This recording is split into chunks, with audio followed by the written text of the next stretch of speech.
Kidlat News Updates. Mga balita ngayon, 5 miyembro ng NPA voluntaryong sumuko sa Bukidnon. Matagumpay na peace dialogue at paglagda sa ceasefire agreement na isakatuparan sa Maguindanao del Sur. BOC Port of Clark, nasamsam ang 7 million pesos halaga ng ecstasy. Ako po si Cesar Soriano para ihatid ang mga nangungunang mga balita sa buong kapuluan.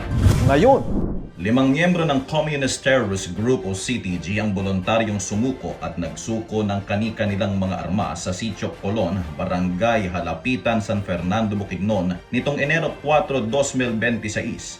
Kabilang sa mga sumuko ang isang PSR listed at 4 na NPSR listed na individual na nagbigay ng iba't ibang uri ng baril at bala. Ayon sa ulat, napagpasiyahan nilang bumalik sa pamahalaan dahil sa pagnanais na mamuhay ng mapayapa kasama ang kanilang mga pamilya at naimpluwensyahan ng mga dating kasamahan na matagumpay na nakinabang sa mga reintegration program ng gobyerno. Ang pagsuko ay pinangunahan ng 1003rd Maneuver Company, RMFB-10, katuwang iba pang unit ng PNP. Ang mga sumuko ay kasalukuyang nasa kustodiya para sa debriefing at profiling habang ang mga armas ay ligtas na isinailalim sa kustodiya ng unit. Matagumpay na naisagawa ang peace dialogue at paglagda ng ceasefire agreement sa Barangay Bacat, Sharif, Saidona, Mustafa at Barangay Dasikil, Mamasa ng Maguindanao del Sur nitong Enero 4. Naging posible ang tagumpay na ito sa pamamagitan ng matibay na koordinasyon at kolaborasyon ng iba't ibang ahensya at sektor sa panguna ng MILF-CCCH sa gabay ni Chairman Sir MP Butch Malang, katuwang ang 6th Infantry Battalion MPS-SSM at ang Peace, Security and Reconciliation Office o PSRO BARM.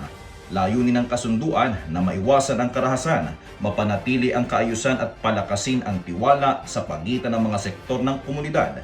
Isang malinaw na patunay ito na sa pagkakaisa at pagtutulungan makakamit ang tunay at pangmatagalang kapayapaan.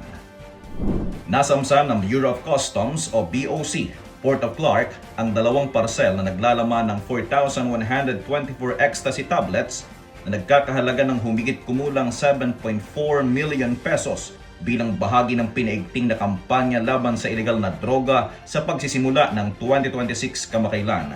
Ang mga padala mula Austria patungong Davao City ay na-flag ng X-Ray Inspection Project o XIP at idineklarang tarmats. Sa isinagawang 100% physical examination sa koordinasyon ng PIDEA, AIU at PNP, natuklasan ang mga iligal na droga.